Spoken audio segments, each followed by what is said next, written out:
As a volunteer, I served as a corporate director and a member of the executive committee of the foundation until September 2020.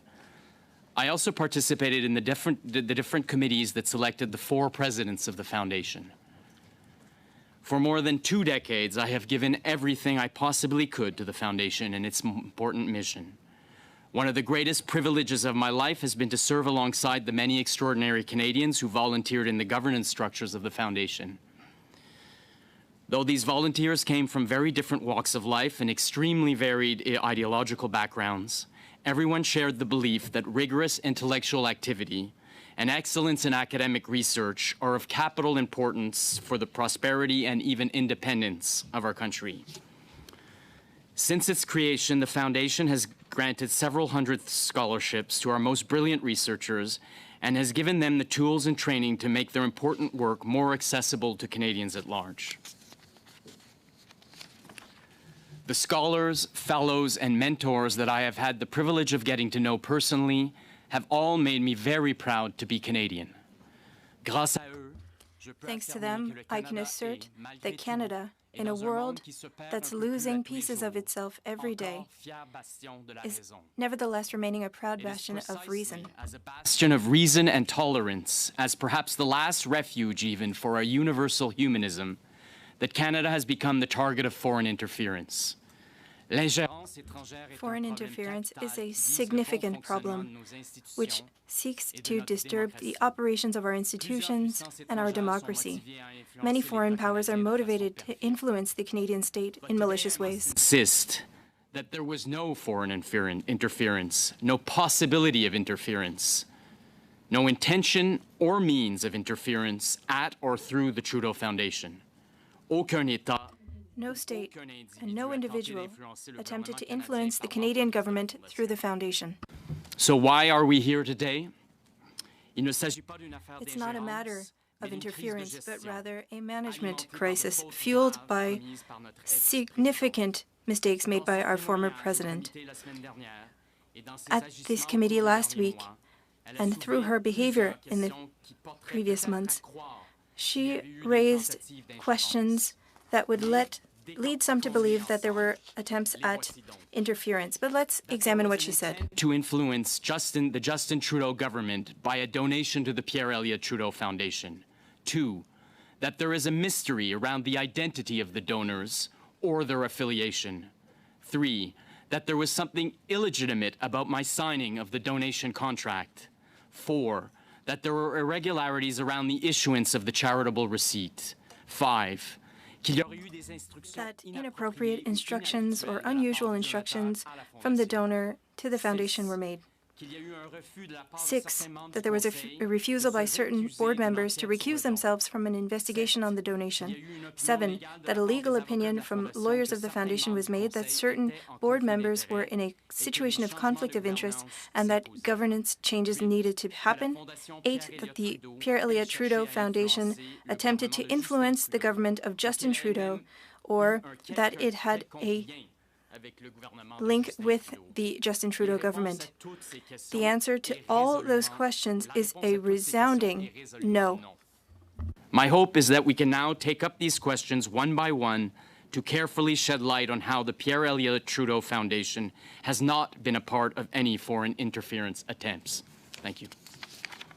Thank you, Mr. Trudeau, for your statement. Below time, I appreciate that. I know that the committee does. Before we begin, I will say, for the benefit of the committee, yesterday we had some sidebar discussions that were happening. They were impacting the interpreters. So if there are any sidebar discussions to be had today, please take them to the extreme back of the room, not near the interpreters. Okay, that's all I ask for today.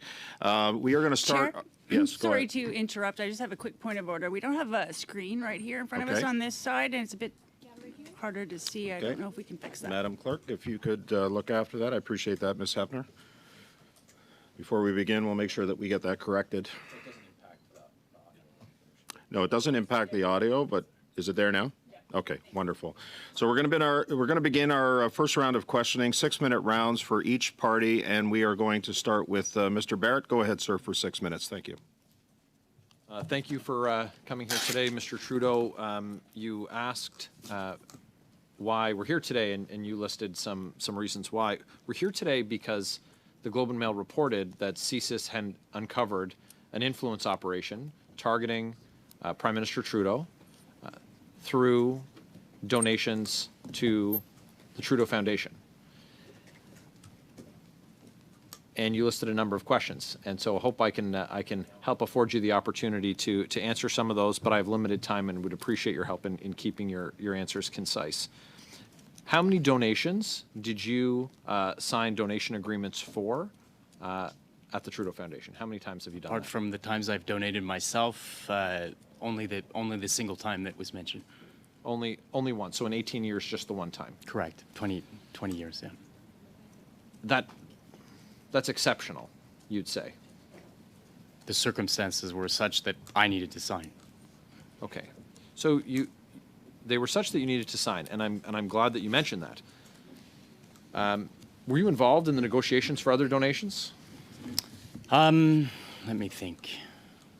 Not really. A little bit for the John McBain donation. Okay. But not in any formal way. Negotiations for donations are usually, sometimes they're started by governance members, but usually they're taken on by the leader, the president of the foundation. Okay. So we know that Beijing had consular officials that were part of the deal from the beginning, to the extent where they were in meetings with the foundation to arrange this funding. My understanding that was, I wasn't at any meeting. Maybe there was on the signing ceremony. One of the issues that you have to understand is that the donors, so Mr. Zhang Bin and Mr. Niu Gensheng, don't speak a word of English. Okay. So at a lot of times where you're thinking that they are using consular officials as basically free translation services, free and appropriate translation, as opposed to getting someone who's not trained in the kind of diplomatic translation. These men took their donations seriously. So, so is it more than just the signing ceremony? Because we have access to information documents that demonstrate that there were consular officials in the meeting with Mr. Rosenberg and several other people, including the executive director, Ms. Comtois, and that the action out from that meeting was that your approval, Mr. Trudeau, was required, and you understand why? I understand why. I was giving the approval for the Université de Montréal to use the name of my father, so acting as a family member, to say that the Université de Montréal could be using the name of Pierre Trudeau to launch a scholarship program. The desire for Beijing to get access and influence with the leader of a G7 country is it's well documented. We know that foreign influence operations are perpetrated on many, if not every, country. But in this case, we saw that the donation, by way of these cutouts, people acting on behalf, as the wiretap information demonstrated, that they were going to be refunded by. Have you heard the wiretap evidence? By the CCP. And it was reported. It was reported in the Globe and Mail, sir. And reports sorry, on Chair? single sources. Sorry. Chair, just not sure. Just on a point of order, if I can. Okay. My apologies. Go ahead. Yeah, I haven't interrupted Mr. Trudeau, and I would just ask for the Yeah, same Mr. courtesy. Trudeau, I understand. Mr. Barrett is asking questions understand. at a time that he requires the response. Please respond appropriately. Go ahead, Mr. Barrett. I did stop your time. You have 2 minutes left. The desire for them to run an influence operation was evidenced in that reporting in the Globe and Mail. And within 5 months of this donation being signed, both the gentlemen were given direct access to the Prime Minister. That's quite a deal for $140,000, I'd say, that they were both able to access the Prime Minister. And the situation around it, where we have consular officials from the People's Republic of China directing how the donation is to flow. We have the involvement for the first and only time, in 18 years on the foundation, of the Prime Minister's brother. We have the Prime Minister's brother, you, sir, signing that donation agreement, and it culminating with those cash for access events with Justin Trudeau, the Prime Minister. That raises incredibly concerning questions for Canadians. You said you had to sign at the start of my questions. You said that you had to sign. Why did you have to sign?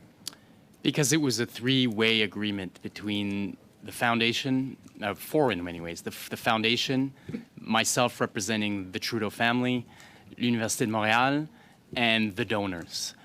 So I guess I could have. The main reason I signed is because Morris asked me to. I also had signing authority at the time. So I was regularly signing checks at the foundation. So, but I imagine I could have given a procuration to Morris to sign for the family, but it was his suggestion that for the views of the ceremony and honoring these men who I, by the way, still have no reason to believe their motives were not honorable. Is that time? Okay. And so that's why I signed. It was in that capacity as a family member, giving the permission to use the name. Thank you, Mr. Trudeau. Mr. Barrett, next up for 6 minutes. Ms. Hepfner, go ahead, please, for 6 minutes. Thank you, Chair. Thank you, sir, for being here with us today and answering these questions. You publicly expressed a desire to appear before this committee to give your input on the issues of foreign interference and the foundation. You said it was urgent, in fact, that you do so. And I find it somewhat unusual. We don't typically have people clamoring to come testify before this committee. So please explain to us why you thought it was necessary to be here today. Because I felt that the reputation, and most importantly, the work of the scholars, this foundation is really not about its governance structure or about the politics around it or about interpretations that we make. There's a lot of very fine people doing very serious work, and they were asking questions. And I had hoped that the Auditor General perhaps would look at us with their impartiality and all the rest, as others, as the chair of our board had requested.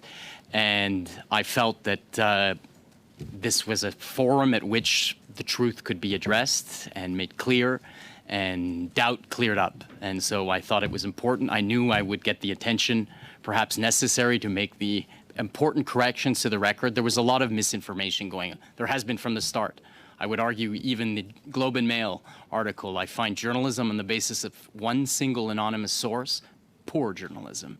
The facts of that report were problematic, since it never at any point was it questioned that those donors give $1 million to the Trudeau Foundation. So why is someone claiming that they were going to be reimbursed? You know, these men have, in their standing in China, Niu Gensheng, for instance, is well admired for his philanthropic. There's not a lot of huge philanthropists to the level of Niu Gensheng. They're admired in China. So there were a lot of things that I felt needed to be corrected for the good work of the foundation to continue and for all the doubts that are being thrown around about it to stop.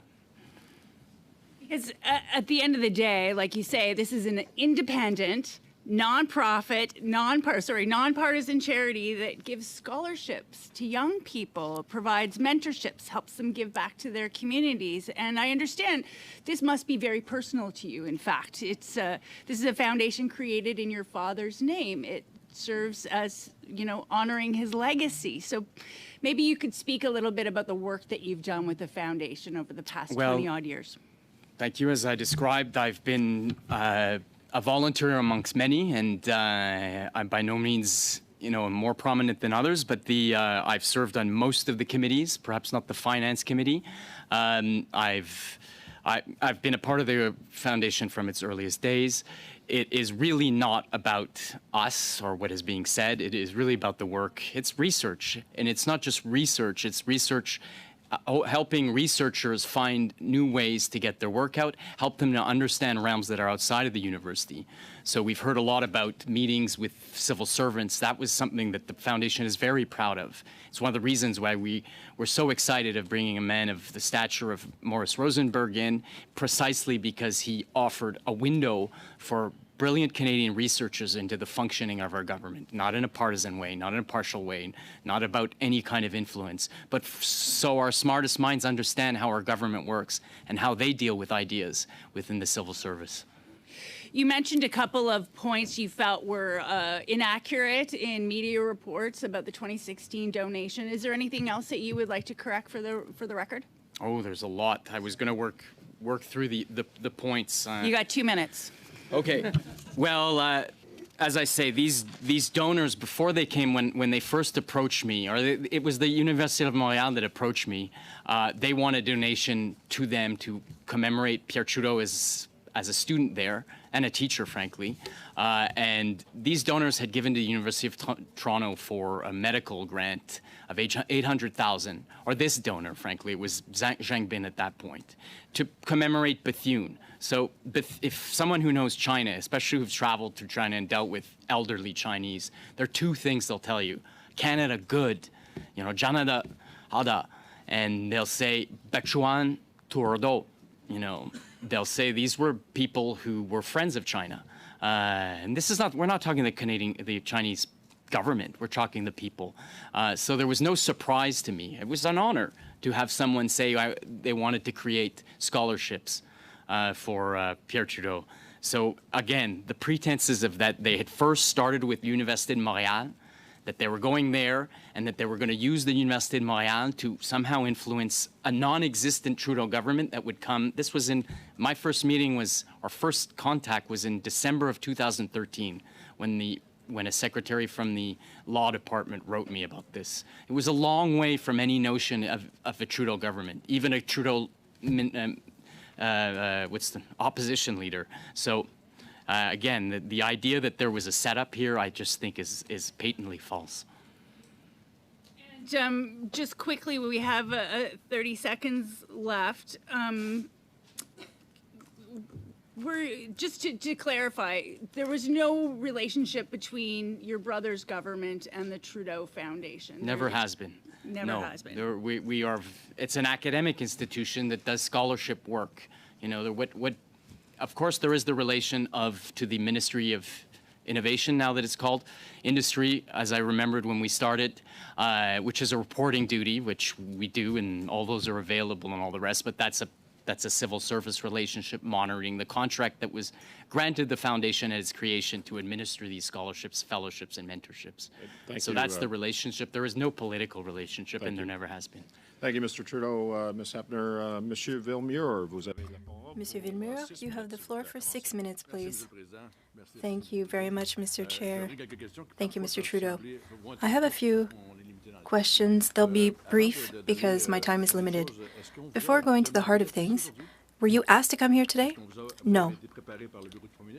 Were you prepared? Did the Prime Minister's office prepare you for this? No. You left the foundation in 2020. No, I did not. I'm still a member of the foundation. I'm no longer part of the executive committee or the board. And why did you leave?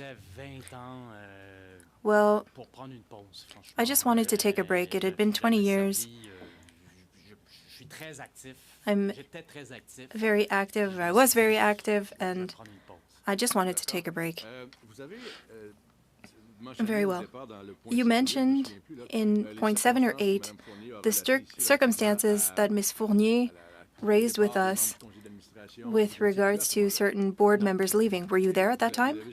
No. And where did you get this information from? From the witnesses directly, and recently I was given a brief of what had happened. So what Ms. Fournier said is false? Yes. Why did she leave? Because of a management crisis. I'm just going to go back to my notes. Well, at first, it was in reaction to what was shared in the Globe and Mail, and the board president wanted to have an independent investigation, and Ms. Fournier wanted to be at the head of this, which was against what legal counsel was recommending, that they were saying that it should be independent. She also accused certain board members by quoting counsel of the foundation and saying that they were in a conflict of interest and that they should recuse themselves or that the governance structure should change. And again, I wasn't there for that, but they did tell me this. When the board asked the legal opinion, well, they said something else. So there was an issue in trust. And she raised things that were not true. So you have two completely different versions of facts. I think that the board president will be able to give you more information. Yes, she mentioned that she wanted to have an independent investigation, and she, according to her, stated that board members that were there should recuse themselves. And there was never a refusal to recuse themselves. They were trying to create an independent committee of administrators that were not there when those events occurred. And even in the days leading up to her stepping down, the board had a consensus to create an independent committee, and then she stepped down. And then trust evaporated once she lied to the board with regards to the legal advice. She wanted to put in place a new board president according to non-written principles. What you've said is the opposite of what she said. Do you believe that she was well treated after leaving? Up until the last minute, there was no expectation that she would leave. The board thought that they had a consensus, that they had a way forward, and it was Easter Friday and Easter Monday without there being communication between board members. Well, people started stepping down. With 8 other people, yes. Well, there are only 3 actually that stayed. And she mentioned that the IT department went to her house to take her devices, and that seemed to be similar to a seizure. What do you think of that? That's the first time I'm hearing about it, but because there was some bad faith here, there must have been concerns about misinformation, and so I believe that the foundation made the decision to take back their devices. Earlier with the donations, you mentioned why you had to sign, but according to Ms. Fournier, you didn't have the power to sign, maybe for the name. Well, again, when the president asks me to sign, and it was a 4-person contract, so nobody else could have signed. The president asked me. I was signing things all the time. I didn't see the issue. So you did have a signatory power. Yes, for paychecks, for example, because it took 2 signatures. So yes, I did sign. So now when you receive a donation out of left field, regardless of where it comes from, were there circumstances that led these 2 men to meet with you? Again, the donation was not offered to us. It was offered to, or it was organized with the Université de Montréal and their Faculty of Law. I told them that Mr. Gaudreau Desbiens came to see me, and I told him that since the foundation was created, all fundraising activities on behalf of Pierre Trudeau should go through the Trudeau Foundation. So we thought we had a monopoly, but they were saying that we had such a great opportunity here, and so at that time in 2013, or 2014 rather, I met them in January 2014. Apologies, Mr. Trudeau, your time is up. Thank you, Mr. Villemure. Mr. Green, we're going to go to you next for 6 minutes. Go ahead, sir. Thank you, and welcome to the committee. I'll say that in a previous meeting, I attempted to maybe not have you involved here, but you volunteered to come before the committee. You're here before us today, and hopefully you're able to shed some light. You had in your opening remarks a list of 7 points. 8. 8 points. And at the appropriate time, would you be willing to submit those points to this committee?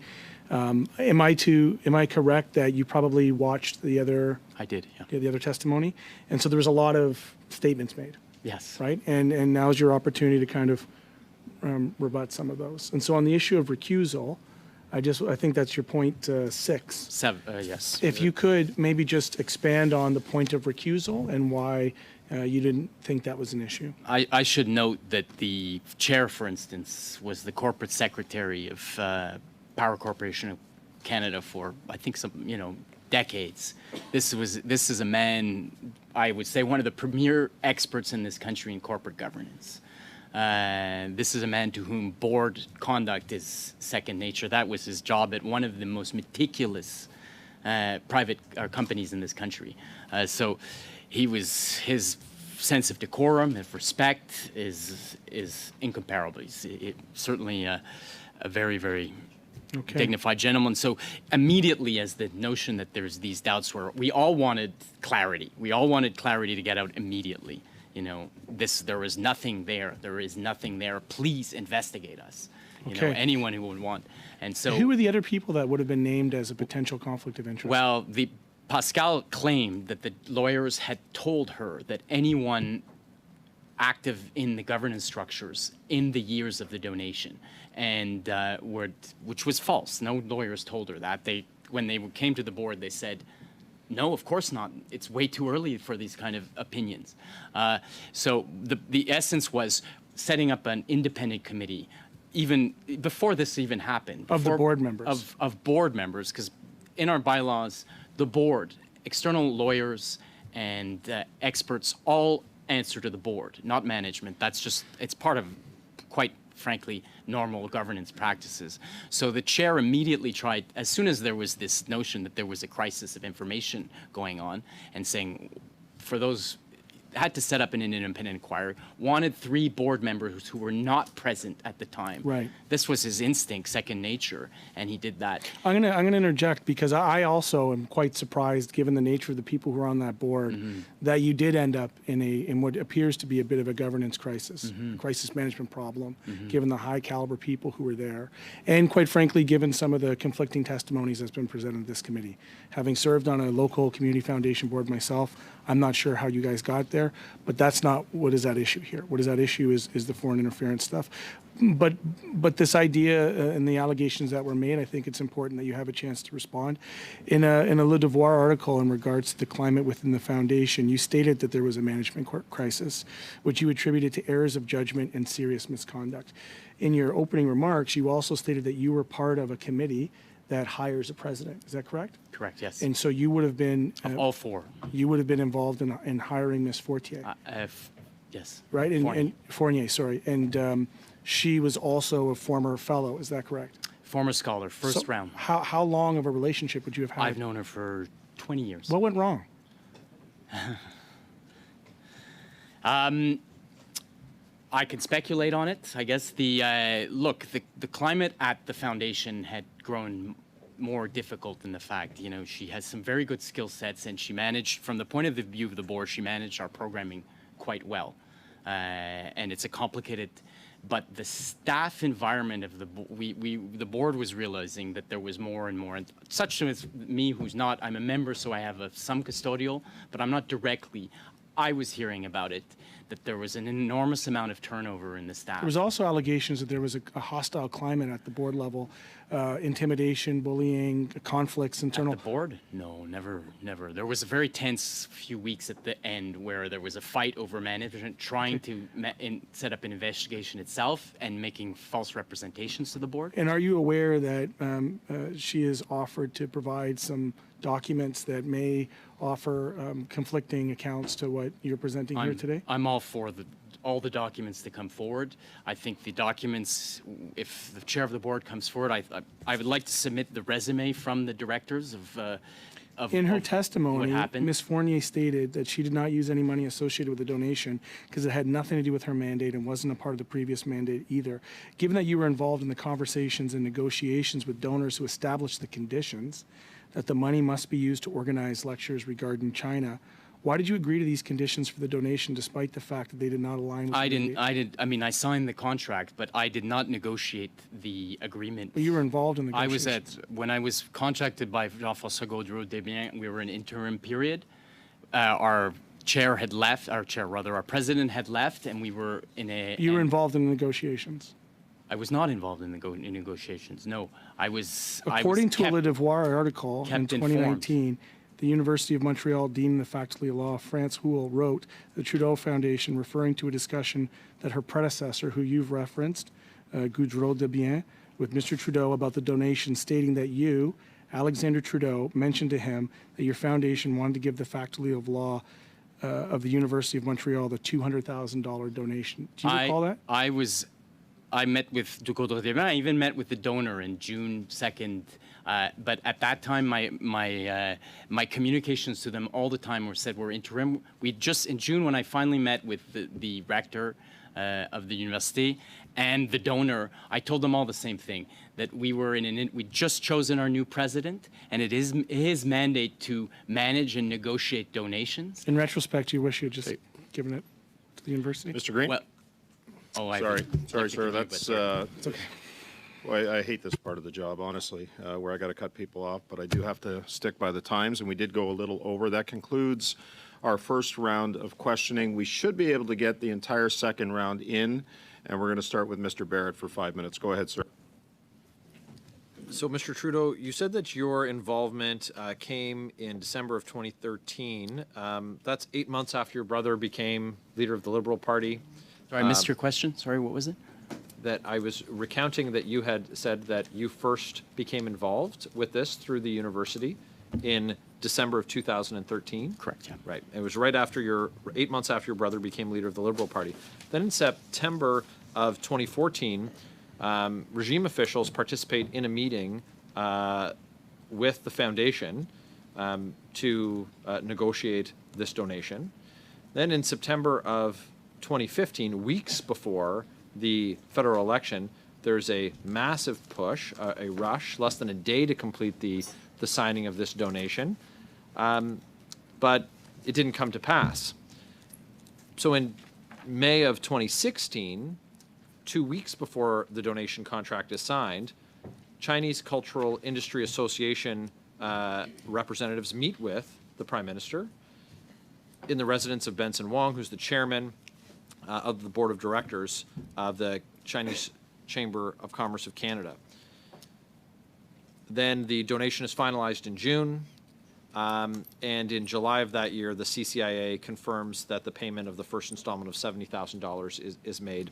And then in October, Justin Trudeau meets with Mr. Geng Sheng. So this process has gone on for years, but there seems to only be any urgency for it around political events involving the now Prime Minister of a G7 country.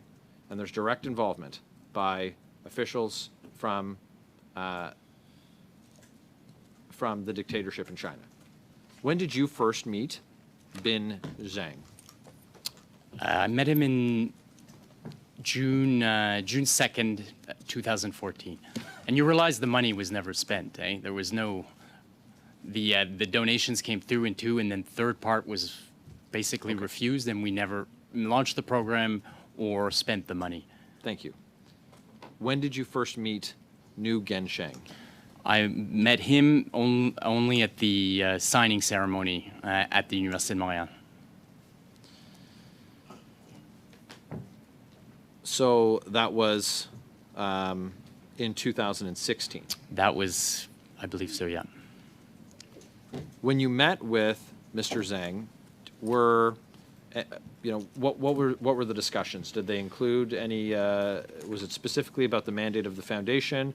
Were political affairs discussed? Kind of he wanted culture in Canada. When I met in June, I seem to remember he really wanted to do. He said he was really excited about. Again, the consular officials were translators. I don't remember if they were anyone there was very junior, but he was excited about what he'd done at U of T. He was excited about doing something similar at Université de Montréal.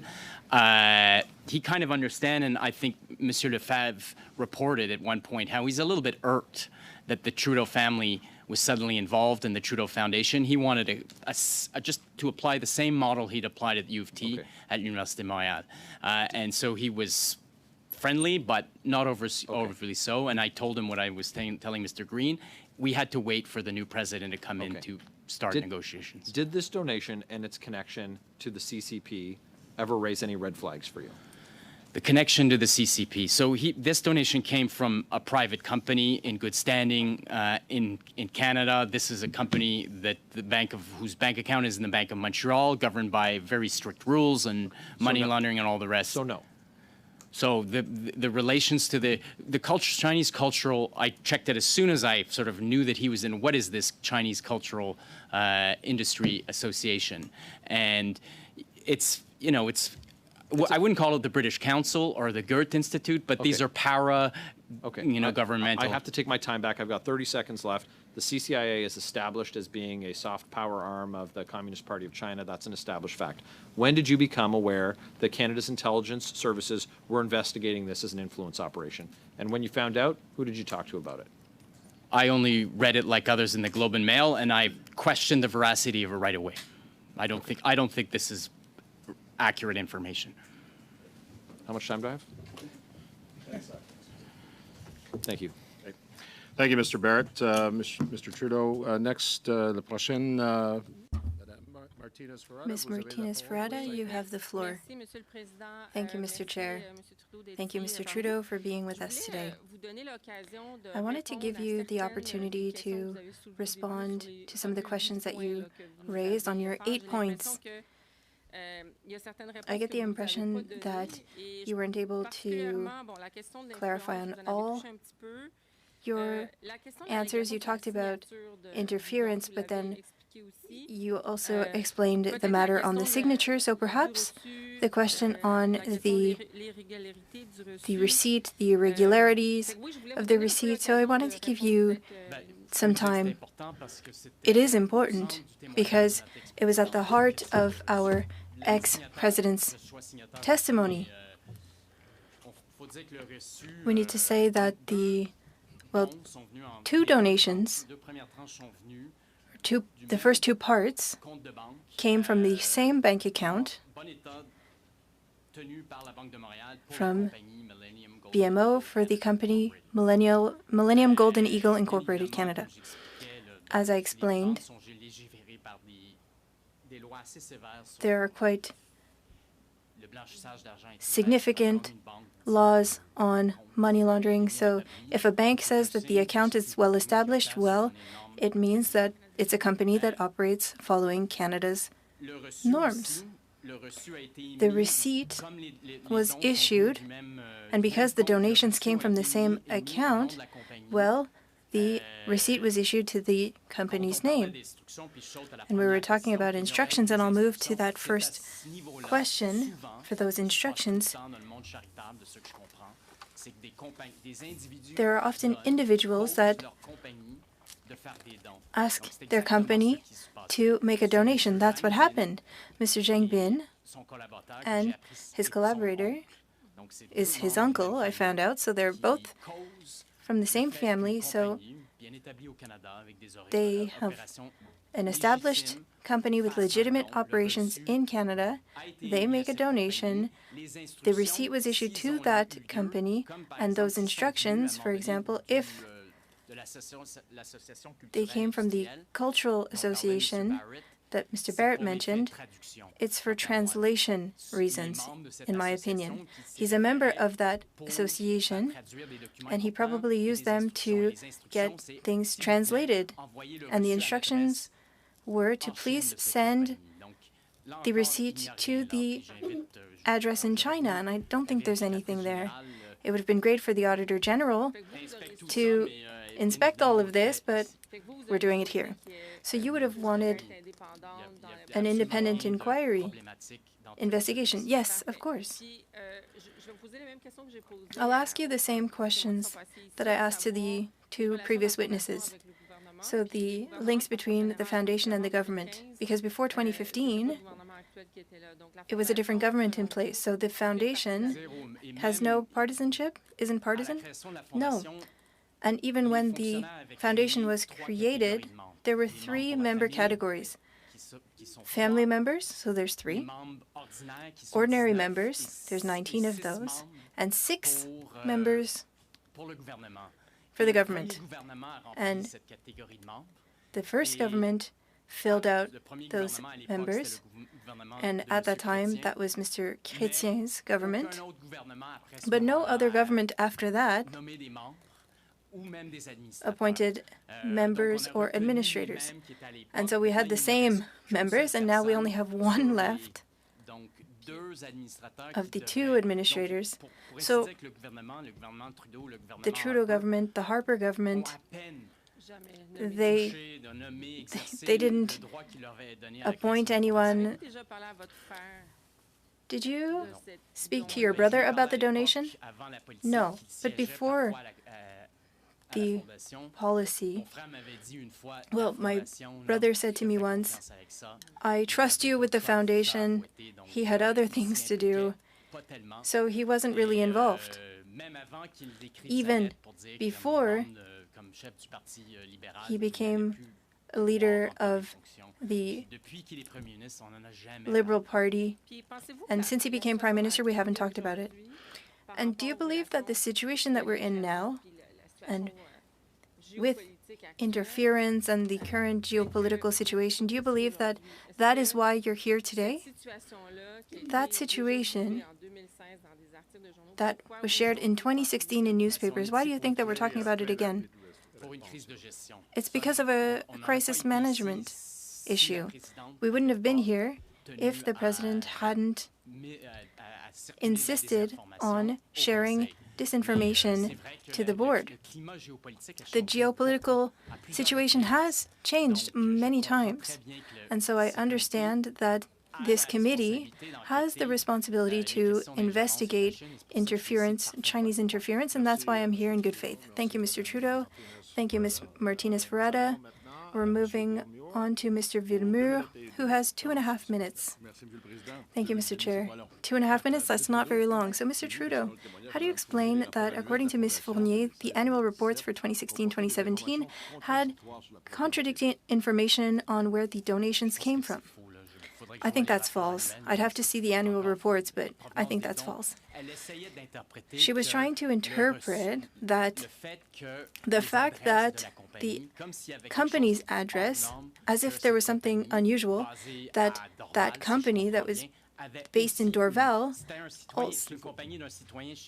it's a company from a Chinese citizen, but she was saying that as if it was a problem, but we could have examined all of that through an independent investigation.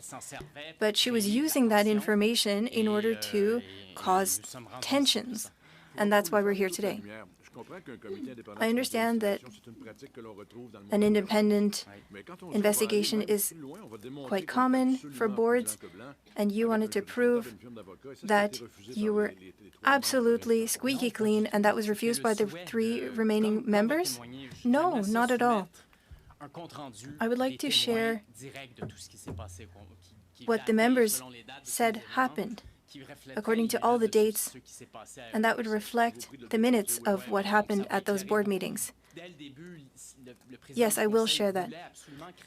The board president wanted to have an independent committee that would give the mandate to lawyers and accountants to do this investigation. We wanted the truth to be shown, knowing that there was nothing there. So your allegation, or her allegation, what you're saying, complete contradiction. We saw that donations were about 25,000 and 200,000 is significant, 140,000. Well, at that time, the board president, John McCormick-Bain, had offered $3 million in donations. So in 2013, it was still interesting for the foundation, and it is for other countries, but for China, as soon as my brother became a prime minister, doing academic diplomacy would become problematic for the foundation, and you would understand why. But in 2013, academic diplomacy with China was very interesting. To have Chinese researchers come and participate in our events was interesting at the time. The Université de Montréal had good ties. Thank you, Mr. Trudeau and Mr. Villemure. Minutes. Go ahead, sir. Thank you. Mr. Trudeau, you can appreciate the sensitivity. I'm sure you've grown up in a lifestyle that would have a lot of attention, to say the least. What precautions did the Trudeau Foundation take to ensure that there was an appropriate firewall between you and your brother and the political partisan work and the foundation's work? Well, it was always raised, especially in the early days when he first was the paperwork to make sure that it was well documented, long before, frankly, he became prime minister. Documented through policies? Documented through a letter from him to the and then acknowledged by both the board, I believe, and the members, that it was on the record that though the bylaws are a little bit odd of the foundation in that they've stipulated that the 3 family members are the executors of the testament. Right. This came from the civil servants who wrote the bylaws. Sure.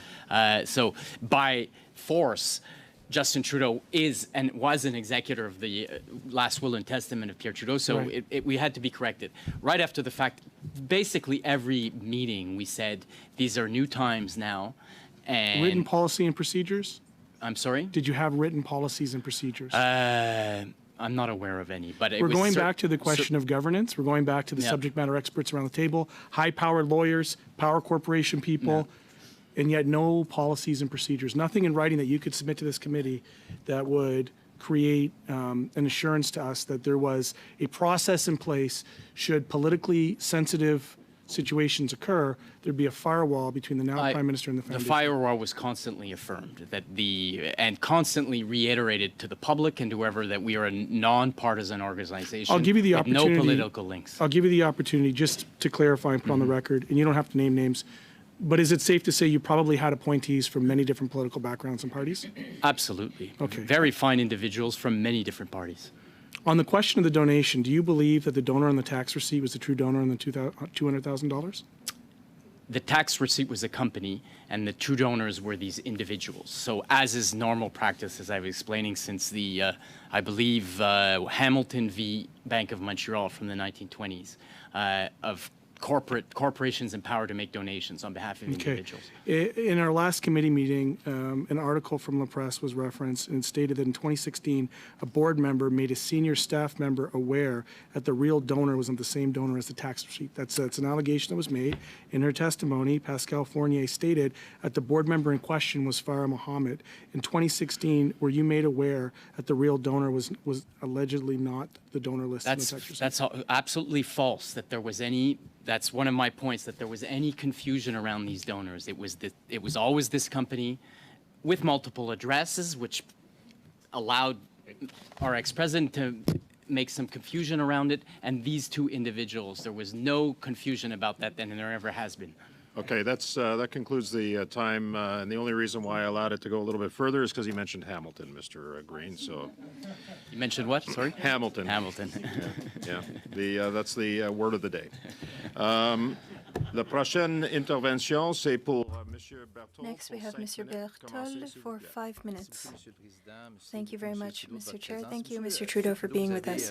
Mr. Trudeau, you mentioned your concern for the Chinese Communist Party. When did they start trying to interfere with universities and democracies?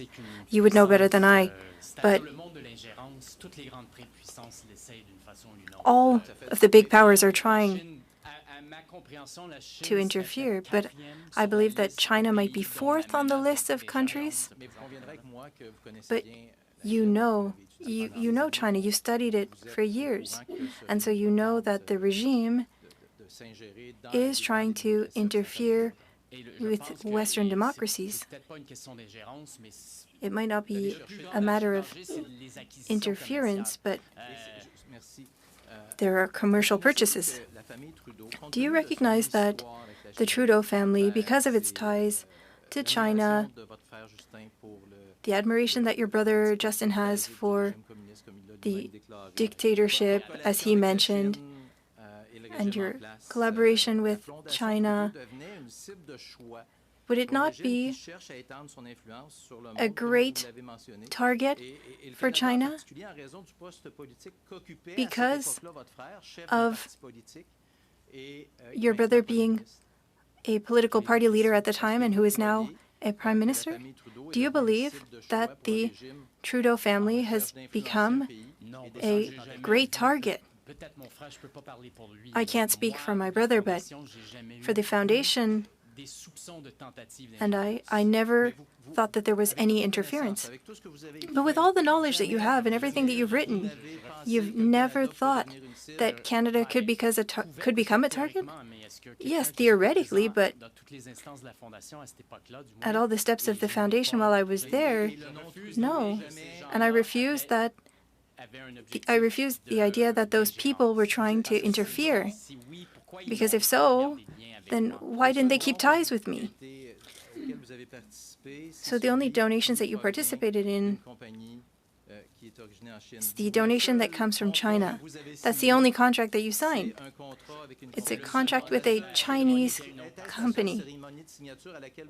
It was the only signing ceremony that you participated in for a donation. As I stated many times, it's the only donation that had 3 or 4 parties.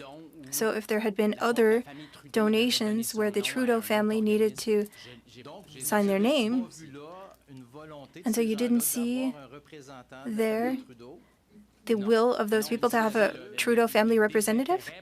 No. They were actually quite disinterested with the Trudeau family during the first meeting. He knew Trudeau Sr., but did not want to work with the Trudeau Foundation. But from December 2017, a letter sent to Mr. Rosenberg by Mr.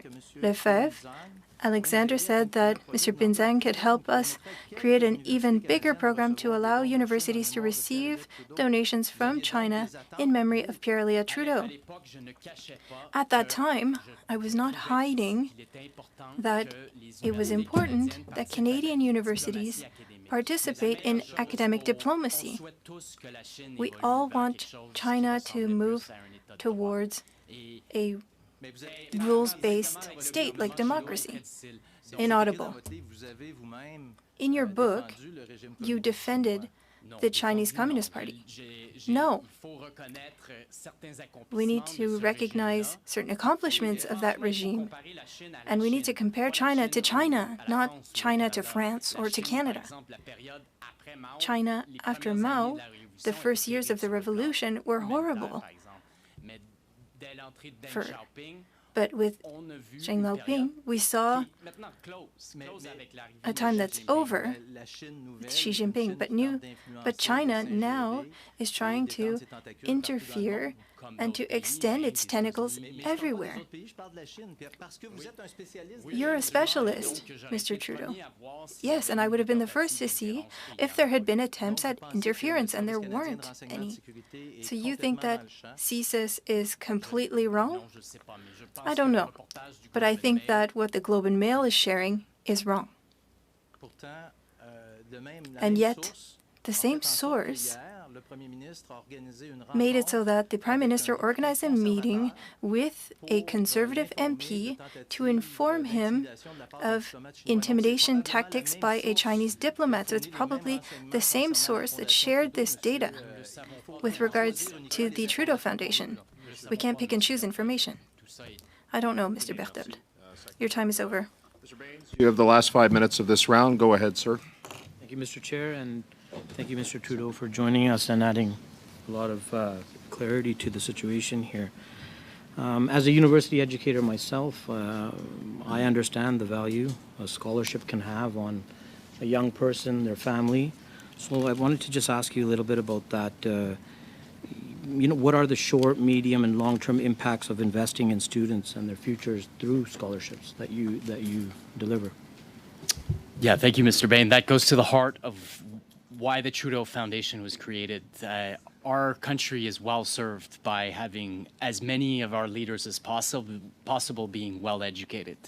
It's to make understand the scholarships at the Trudeau Foundation, especially the way they're joined with the mentorships and the fellowships, are really aimed at having brilliant. They're already, when we choose them, are already brilliant university students, but giving them an exposure to how ideas can percolate and move outside of the university world is core to the experience of the Trudeau Foundation.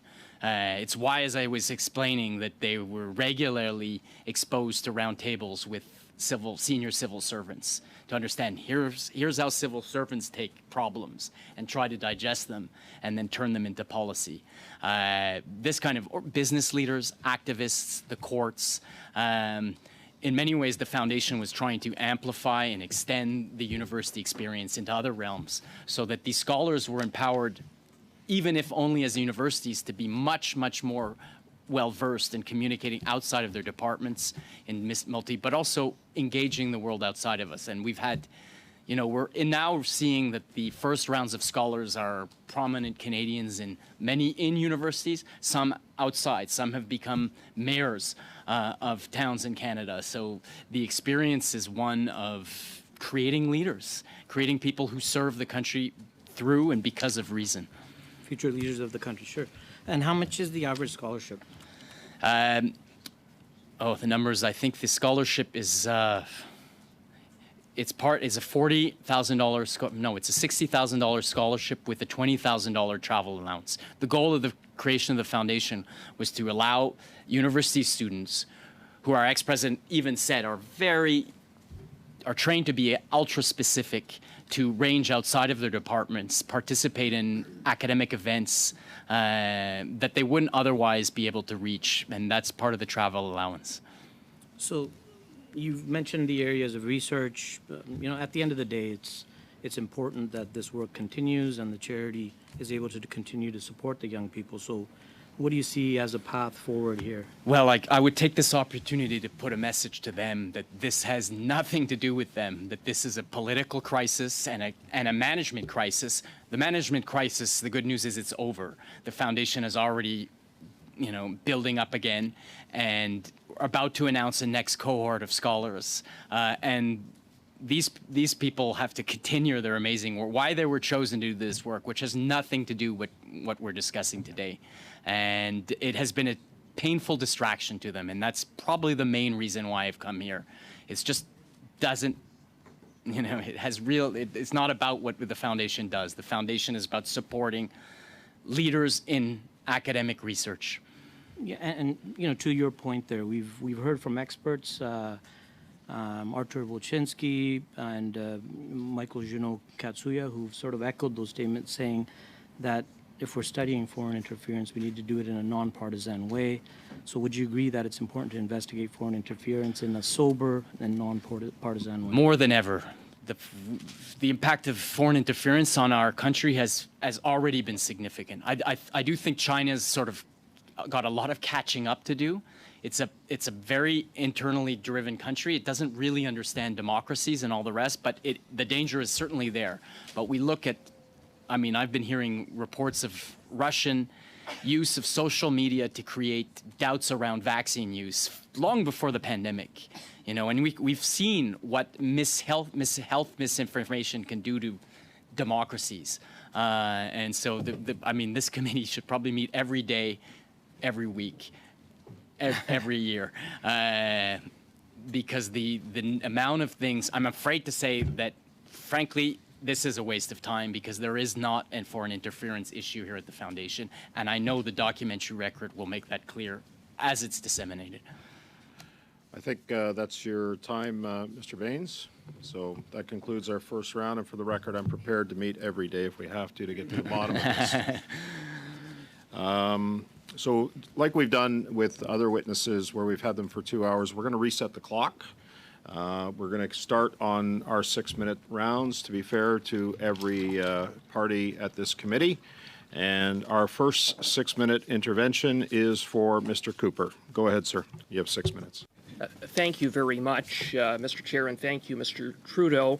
Let me say at the outset that your assertion that Beijing diplomats were present at meetings with the Foundation in the negotiation of the donation to provide translation services to the donors to be completely unbelievable. It simply is absurd.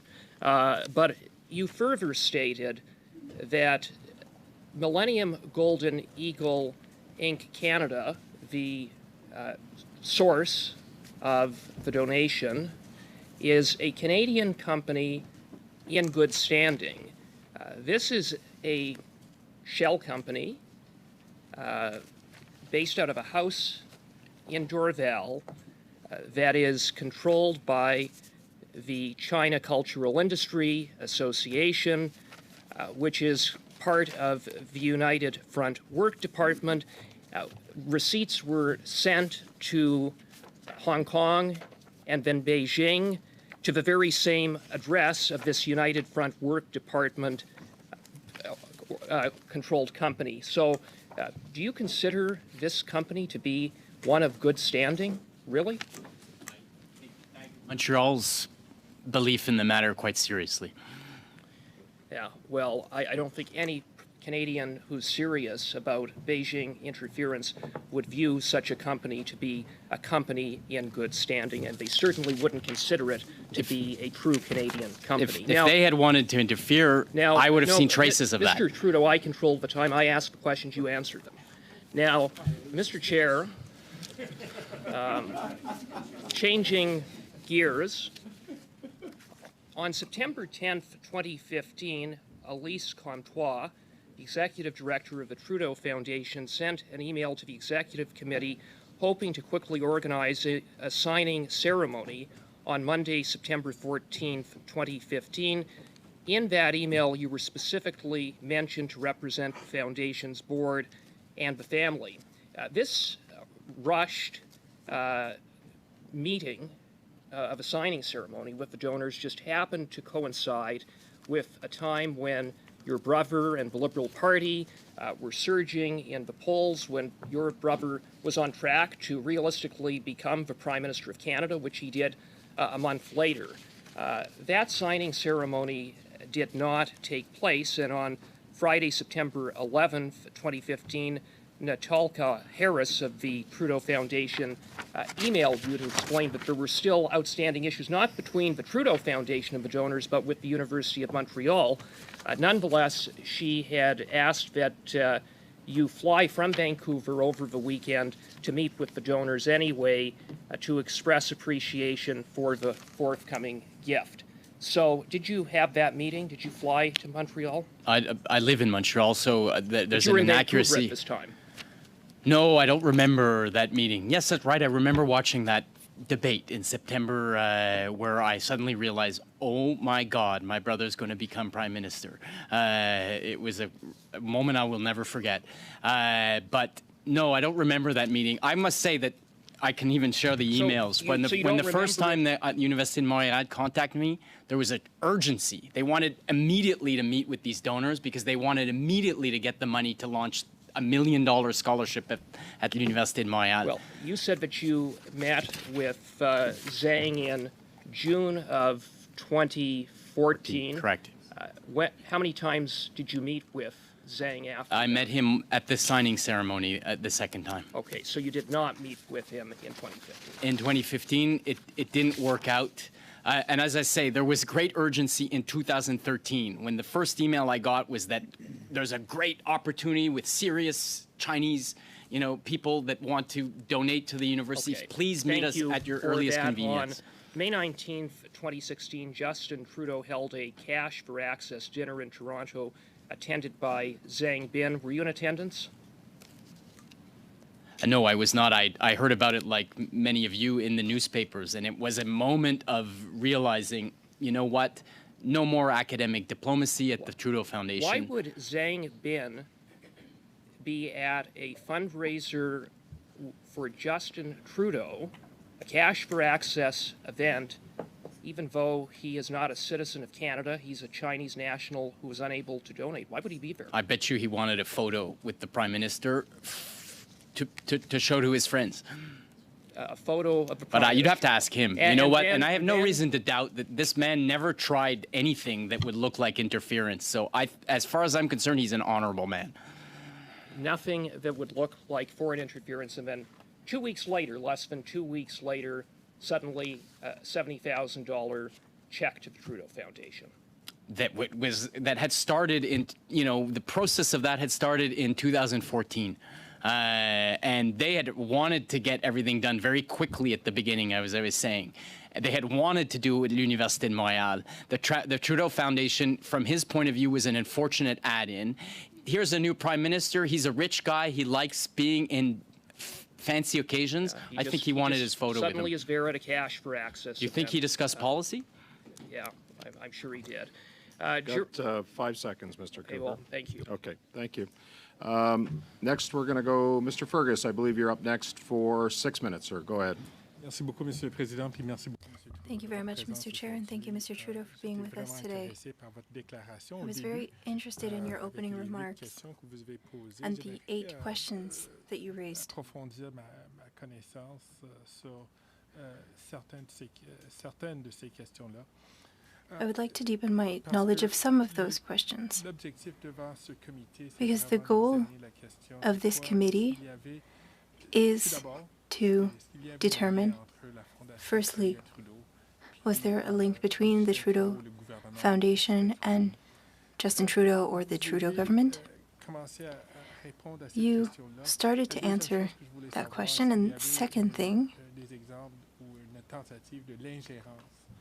about whether or not there was attempts at interference, because we heard such things from other witnesses. And with regards to that first question, I'll ask you questions that I asked to Mr. Rosenberg and Ms. Fournier. Were there meetings between the Pierre Elliott Trudeau Foundation and the Prime Minister's office? No. With the Prime Minister? No. With his staff? No. Anyone with any direct or indirect ties? No. So there was no link. No.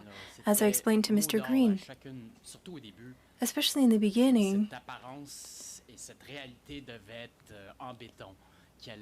we needed to be very solid that there was going to be no contact.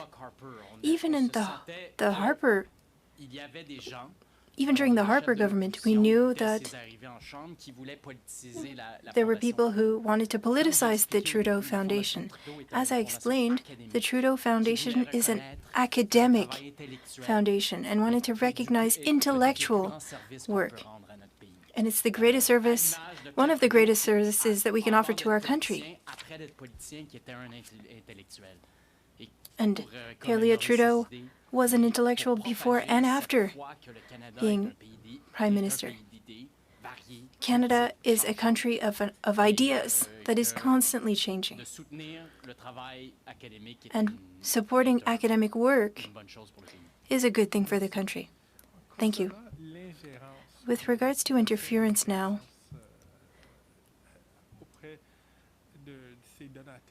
with the donors to the foundation, what were the conditions of that donation? There were no conditions. They agreed. Well, it's Morris that suggested it. It was not their idea to make a donation to the Trudeau Foundation. Can you explain that? You said that when you received that emergency email to go to the Université de Montréal. Well, the Université de Montréal in 2013, I sent you an article from U of T that explained how proud they were to receive donations from that same donor to commemorate Mr. Becum. Shortly after that, and I think he had explained it even when I met him in June, he was so excited by that he wanted to do the same thing in French at the Université de Montréal and commemorate another great Canadian, according to the Chinese, Pierre Trudeau. And they wanted to do that in the fall of 2013. I imagine that there were agreements with Mr. Lefebvre, and they said that for Pierre Trudeau, his family's here, the foundation's here, we should consult them first. And you were invited to participate because you were part of the branding of Pierre Trudeau. My brother wasn't doing it anymore because he had other things to do, and so by default I was responsible for the private family matters, and I still am. So the donor and the Université de Montréal would have liked for things to move very quickly, for me to say, yes, go ahead. But even at that time, I was writing a book on China.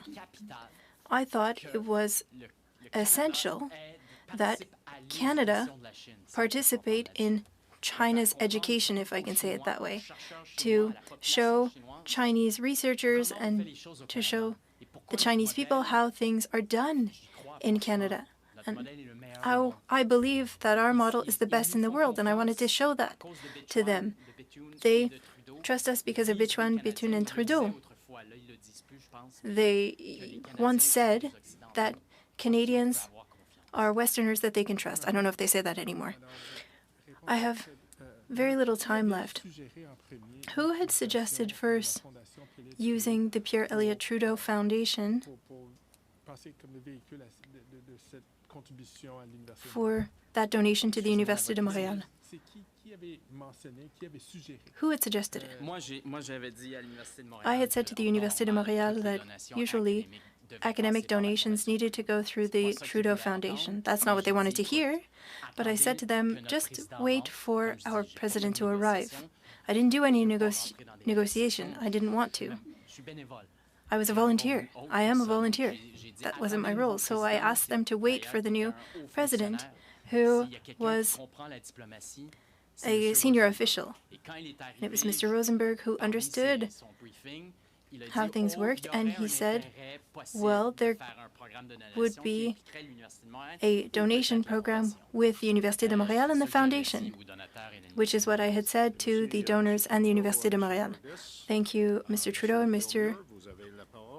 Fergus. Mr. Villemure, you have the floor for 6 minutes. Thank you, Mr. Chair. Mr. Trudeau, if Pascal Fournier was the problem in the foundation, why do you believe that that 8 other administrators stepped down with her? I would say that there were people who believed what she was saying. So they were probably afraid and were acting in good faith. And so when the president herself shares her legal opinion, and I would have told them to wait for the investigation to be concluded. The last email before her stepping down was that the investigation was going to happen. So I imagine that the former president was frustrated that the investigation was happening independently from the administration. But a lot of people stepped down at the same time. Well, yes, and you'll see it in the summary that I'll share with you, that some wrote that they are volunteers. Who wants to volunteer in an ambiance of tension? And it's for a reason as simple as that they left. There are so many things that are different between the two versions of facts. Why would we believe you instead of believing Ms. Fournier? Well, you see it. You'll hear from the president of the board to say that, and you can ask him, share the legal opinions that were of lawyers that were saying that there were conflicts of interest. She wouldn't be able to show that. The proof will be sent to you. The documents will be sent to you. I was not an administrator, but the administrators will be able to share that with you. So we won't find proof of conflict of interest. No. You won't find any proof that lawyers stated that. But what were the law firms? Miller Thompson and one other. I know that you are interested in China. Where did that interest come from? 2005, Jacques Hébert, who had written Deux innocents Chine Rouge, it essentially stated that China was poor, problematic, but wait, China will become something significant. 2005, Shanghai, they wanted to publish this, and they wanted to read about what foreigners had written on them. And so they had it translated. They invited Jacques, and they asked me, son of Pierre Trudeau, to write the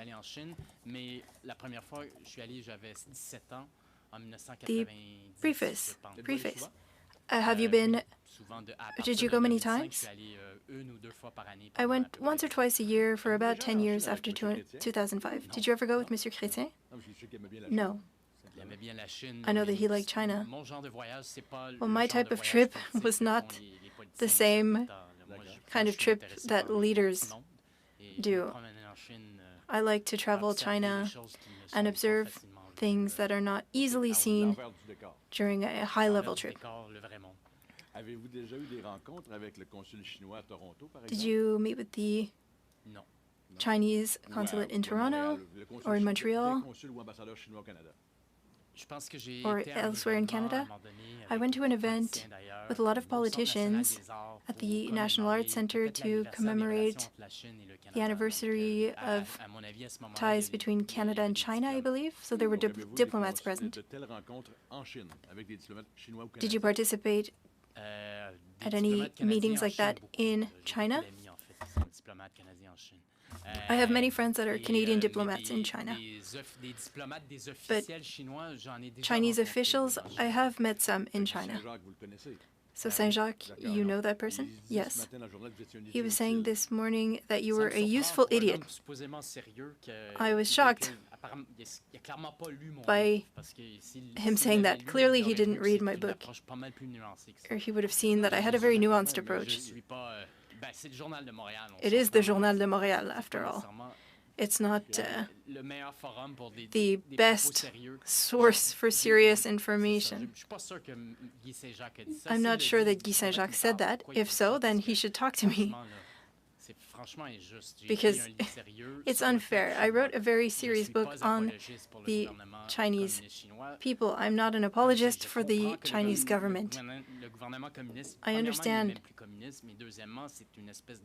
that the government is an imperial government. So you know Mr. Saint-Jacques. I know him. I know his reputation. Have you met him? Probably. But he has an opinion of you anyway. What are your political positions regarding China now? I think that Xi's government is a problem for their country and for the world. They're at a transition from Xiaoping's period that was open. They were diplomatically modest during a very imperial and difficult period. And it was responding to a world becoming more difficult. China, unfortunately, at its freest, and we want freedom for the Chinese people. They might not have the same freedom that we have, but the peak of their freedom would have been in 2010. Thank you, Mr. Trudeau. Mr. Green, you have 6 minutes, sir. Go ahead, please. Thank you very much. I'm going to go back to the issue of governance. Certainly, you know, the questions that you've heard today, the allegations that have been made at committee, the confusion around what's been written policy, the former president Pascal Fournier, stated that when she came on, she had to institute a bunch of written policies. Is that true? Yes, yes. And prior to that, there wasn't any? There was some, but we needed more policies, that's for sure. Would you agree that that's a bit strange given the types of people, the caliber of people that were on the board, that they didn't have like basic written policies on some of this stuff? No, part of these policies were about a natural evolution of, when the board started, would we have had a policy and when you're building on sexual harassment or these kind of things that are germane to academia, but specifically to get into specificity around the political risk that the board was carrying with a former prime minister and his son, who is a current politician, became leader, became prime minister, and a brother. That there was no policy around that strikes me as unusual. All my colleagues know the type of relationship I have with my brother, which is a fraternal one. Sure. But the public doesn't. The public doesn't, which is another reason why I'm happy to be here. And they probably would never believe me that my brother and I'm one of the few adult people in this country who can offer him a world outside of politics. Fair enough, but you'd mentioned something. It was the questioning from the Conservative member that talked about the cash for access. And you said there was a moment of realizing that there should be no more academic diplomacy. Academic diplomacy. At least not with China or... So when that happened, did you text your brother, reach out and say, we may have crossed the line here? No, I never have, there is one exception, but I do not discuss public affairs with my brother. I never do. I don't by text, not when I meet him. On the run-up to this, you never... On the run-up to this, we do not discuss... Any of his advisors from the PMO? Did anybody advise you in preparing for this? I have no contact with the PMO. I haven't for the duration of his government. Okay. Except lawyers from the PMO once asked me about joint property, but this is a private matter. And I want to give you the opportunity as it relates to CSIS. Yeah. I'm assuming if you're under investigation, what have you, like at any point in time, did anybody outside of the foundation flag for you that the foundation might be a target of foreign interference? No, and if again, as Mr. Rosenberg said yesterday, if there was someone who could be briefed on that at the time, it would be him. It's again why I doubt the veracity of that report. Now you've talked about your nuanced book, your appreciation, your understanding on China. We've spoken about the China Cultural Industry Association, which, when you go to their website and you look, like it has the founder of Alibaba, one of the richest people in the world on Evergrande, yeah. Right? Evergrande's probably another conversation for another time, but did you do due diligence? Did you know with whom you were dealing? Yeah, absolutely. Were there reports to the board? And let me go back to academic diplomacy. Just wait. No, sir, I got 3 minutes. I'm going to ask you, were there reports to the board on the due diligence that was taken on this particular donation? No, to Morris is what I discussed. I said, look, this is... Would Morris have provided in writing any documents that would have provided an analysis of due diligence on one of the most significant gifts? No, it wasn't a significant gift. There were more significant gifts. Sure, but it's still significant. $200,000 is significant. And at the earliest onset of the gift, this was about opening up academic diplomacy in the view. In your time and your background work on your book, you would have been aware of the Confucius Institute, would you not? I have. And you're aware of the allegations, or at least some of their public statements, that they were actually a propaganda arm of the Chinese government? Especially more recently, absolutely. But at the time, even, they were pretty controversial. Well, again, they're similar to... China has a long way to go on civil society organizations. That's where I'm getting to, sir, is that I don't believe you to be a useful idiot. I think that if you're somebody who's taken the time and understanding to know the culture with whom you're dealing, I do think, I'll still state, and I stated this to Mr. Morris Rosenberg, it is the West's naivety that they will engage in China and somehow change China and not the other way around that I think has gotten us to this place. But again, that's a political statement, not one that's germane to interference. If you knew that the Confucius Institute had these criticisms, you knew that the Chinese government has an active way of using this type of cultural influence, academic influence, why were you not better prepared at the board level, given the nature of the foundation, given the fact your brother, is the prime minister? Why was there not more duty of care at the board level to safeguard yourself against this? as I say, I was more involved earlier, and then I barely heard about the Chinese donation until it was time to sign it at whatever that date was, and it happened in 2016.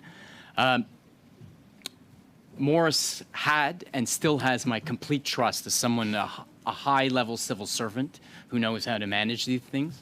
So I felt that we were in good hands. In my closing, I'll say this, sir, that there's probably going to be additional testimony. Some of it will likely conflict with yours. I want to give you the opportunity to invite you to provide back to this committee in writing any rebuttals you might have on that, as well as an expansion on any of those 8 points that you feel might provide more clarity around the issues that have been presented here. Thank you. Okay, thank you, Mr. Green. That concludes our first round of questioning. We are now into the second round, which we're going to start for 5 minutes. And Mr. Genuis, you're first for 5 minutes. Go ahead, sir. Thank you, Mr. Trudeau. I know there's sort of a conflict of facts that's become evident through your testimony. You've said that Ms. Fournier is wrong, the Globe and Mail is wrong. You've implied disagreements with CSIS as well. So the committee and the public is going to have to decide what they believe in terms of the facts. I've read your book on China, and I know you've done a lot of thinking about China. And what I find particularly unbelievable in your testimony are two things. The first is that foreign donations skyrocketed to the Trudeau Foundation as soon as your brother became Prime Minister. The allegation isn't that the foundation was taking policy positions, but that people were donating to the foundation with the intention of currying favor with the Prime Minister as a result.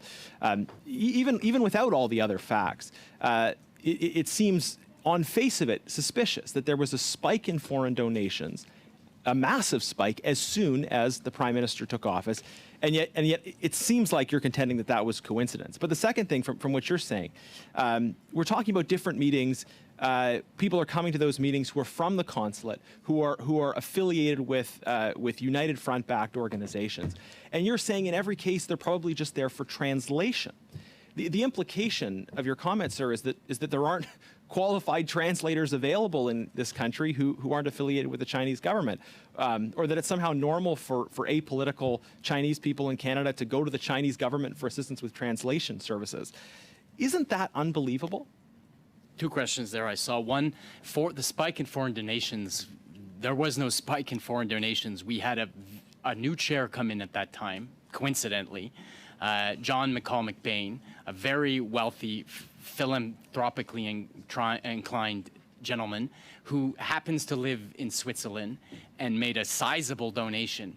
That was the extent of the spike of our board chair, a prominent and highly respected Canadian who I think the numbers will show something different. The generous donation, that's the spike, and it has nothing to do with politics. Your second question, I believe, was your contention about China translation. works that way. That the notion of we're not talking about China, we're talking about Canada. We're talking about the idea that if you need a qualified translator between English or French and a Chinese language, that it would be normal for people to go to the consulate or clearly United Front affiliated organizations and ask for help with translation. Isn't that absurd? I don't even know whether these were translators, but I'm saying you have to take that into account into your understanding of how Mr. Zhang Bin operated as a non-English speaker, French speaker. The issue is you had people from the consulate who were there. You had people from these Chinese government affiliated organizations from other countries at our, at moments. It's a good thing to do academic diplomacy. This isn't just any other country, sir, and this didn't at this trigger. time in 2015, 16, China was not the hard place it has now become. And we were not on our guard in the same way. No one was. Even our CSIS agents will report that. Yeah. Things have changed sir, a great deal. I think it's fair to say that there has been a shift, but I think there were many people that were aware and had concerns. You've also taken a lot of speaking engagements personally with Confucius Institutes in Canada. I wanted to ask, have you been compensated for any of the work you've done with Confucius Institutes? I think I spoke once at the Confucius Institute as a sidebar event because I was in.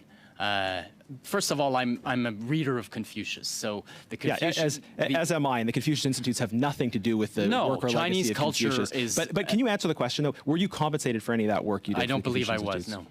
No. Okay. Have your film production companies ever received funding from individuals or institutions in China that are China-based?